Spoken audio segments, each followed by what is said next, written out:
Okay, so Shine versus MC. And we're starting on Abyssal to begin things here. And down at the bottom right-hand corner of the map, we have our blue Protoss player from SK Gaming. Short Commando Gaming. It is MC Mitchell himself. Woo. Wow. getting the hey, we both shouts decided as well. we're rooting for him, right? That's right. And I guess there's this guy in the top left. Yeah, some guy. TSL Shine. No, actually a super good Zerg player from TSL. It is Shine. Team SCV Life, that name always makes me laugh. I mean, obviously when Pult was just dominating everything, it was, oh, okay, sure, yeah, Team SCV Life. But now, more like Team Drone Life than anything else. And Shine is still an amazing player. He sometimes gets overshadowed by the TSL Zergs, but they're all just so amazing.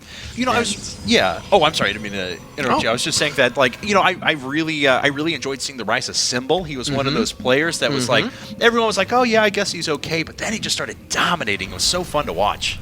Yeah, I think he was one of the ones who destroyed in GSTL, where you just bam, like, who is this guy just, like, all killed or something?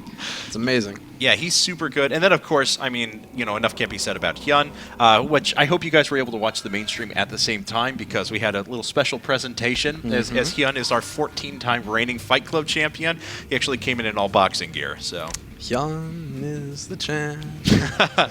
Dun, dun, dun, dun, dun, dun, dun, dun, dun, dun. So anyway, MC saving up a lot of probes. Probably going to go for a Nexus first here in a second. We'll check that out as things go along. Looks like that was a, I got to check the time here. Was a 15 pool? I think. Yeah, I think you were right. So 15 pool out of Shine, and we'll see how he wants to follow this up. Yeah, it's Abyssal City. It's probably going to be similar openings to when we saw Huck versus Life. I'm sure it'll be different than a Stargate 7 gate, but the openings will be very similar, I'm sure. Where it's going to be, okay, MC is going for a Forge first. And with that Forge first, you always pylon block, I believe. You should, quote unquote. Well, it's a lot harder whenever you go for a Nexus first because if you, well, he didn't actually. I'm a little surprised about that. Because if you Nexus first and you pylon block, then you're setting your Forge and your cannon behinds, and that's when people can slowly all in you or something like that. We saw Hero actually have it happen to him. He double pylon block after a Nexus first at DreamHack Valencia against Targa of all people, and Targa was able to come back in, slowly all in him. But yeah, whenever you go for that Forge first, it's usually not that big of a deal just to drop down a pylon there. Yeah, I agree. Little surprise, but we'll see what Shine's approach is going to be. Of course, MC, we talk about guys who can pull out ridiculous aggression or do kind of over the top. I mean, MC has kind of always been the face of that. I mean, unless we're going to go as extreme as like bit by bit or something like that. I mean, this is the guy who's like MC pioneers initially the 5-gate Nexus. Action Jesus, 6 pooling to victory. No, Action Jesus. I'm glad those days are gone, by the way. I'm just going to throw that out here. Me too. All right, so look at this cannon timing, right? It's very, very early. I think I like the fact that MC is playing very safe. It's kind of his way of saying, I'm an out-macro you, or my build is just good enough that I can kill you. I don't need to take any risks, like maybe going gateway first, or anything like that. Well, we'll see if that's going to happen. Shine is a pretty crafty Zerg player himself and can kind of throw curveballs at you. He's got already a couple of Overlords well positioned to sacrifice, make sure that the gas timings are pretty normal, get in there and check out anything that's happening inside of the main. MC's not really setting up for anything weird right now. I mean, the real questions are going to be, does he start researching +1 weapons before his cybernetics core finishes, things like that. Yeah, he already has 100 gas. This is the timing when you theoretically do that +1 whenever he gets the minerals up for it. And decides to spend it just his 100 minerals, I should say, on a Zealot. But he is banking a lot of gas at the moment. Yeah, there are lots of interesting things you can do with that. And from the Zerg point of view, again, something that I want to look at is where he throws down that creep tumor. The first one is always such an important thing. Well, it looks like it ends up going outside of his natural. So he puts down the creep tumor before transferring down this queen, which means he is going to miss the first inject here. But that was a different approach than what we saw Life do. Life decided to send his queen down right away, and that's where his not only his first inject, but also his first creep tumor ended up popping up at. Life lost a bunch of Zerglings in that game, and in exchange, though, here Shine is losing 4 larvae by doing that creep tumor there. So it's interesting to see how both players are doing very interesting things with that opening, and how such a small thing can be such a big difference. And MC is doing kind of a crafty thing here, too. He's Yes. checking around the map with this probe, but what he's doing is he put his third gas up outside of the vision of this Overlord, so now Shine doesn't know that this is up yet. And that's what I was about ready to say. He's banking a lot of gas right now, and he's hiding everything perfectly for a Dark Shrine. So the Dark Shrine's coming up. He's hidden this magnificently, and Shine's not going to be able to pick up on this for a while. He does have an Overlord off to the side, though. Oh, and he sees the pylon that's actually using to power it. It's going to be interesting, really scary too, and I really love how you brought up how that simulator wasn't taken. That's one of those things that I, as a Zerg, will look at and I'll think, okay, it's not DTs, because you need more gas for DTs. Like, why would you go 3 gas DT? It doesn't compute in my head. It's not something I think of automatically. So this is going to be really interesting. Like, normally I would think of something like Blink Stalker, some gateway timing, etc. Oh, Shine, just to the right, just off to the right, and you will be fine. He does have 2 evolution chambers up, so he'll be able to drop down spores. Does but he have a lair? No layer tech in sight, Oh, so no boy. overseers. Oh boy, he's even getting +1 carapace before a lair. Oh, and he sees the Twilight Council, too! He's seen everything except for the Dark Shrine itself. He has to go like four steps further, and he would be fine. That's okay. That's still actually a pretty large tell that Yeah. it could be DTs. He should know by now that he doesn't need to throw up a spore yet, but he should, if he's not playing really greedy, throw up a spore within a minute from now. I would like to see at least one in the natural. That's the key point, because the natural will defend both your main and your natural. Well, let's see here. Zerglings are starting to move out on the map. Maybe look for some forward pylons. Looks like DTs are already being warped in. Only Space Shark can see this so far.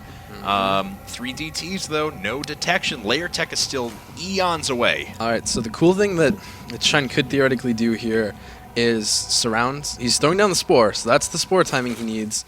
He needs to just surround. I don't know. I think he should be okay.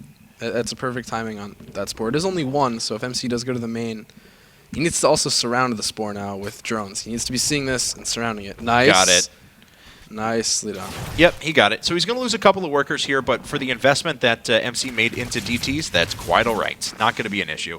So the DTs are repelled, and now Shine will take the opportunity to morph in a couple of Overseers once this hatchery finishes up. Looks like this DT did sneak in and grab a couple more kills, but the Spore Crawler's about to finish here too. And again, even a couple of workers lost here is not a big deal for, if you think about it, Twilight Council, then you have 100 minerals, 250 gas for DTs, then you have 125 for each of the Dark Templar. That's a very large investment.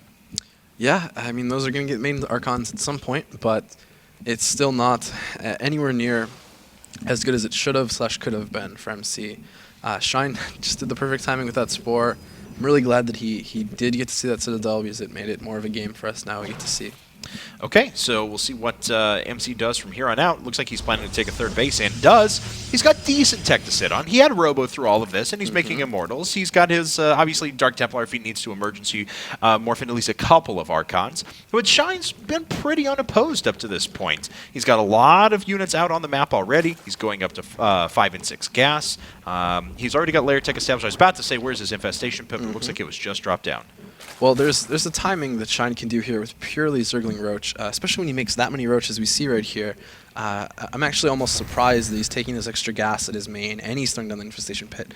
I think instead of that, he's almost like extended himself to the timing.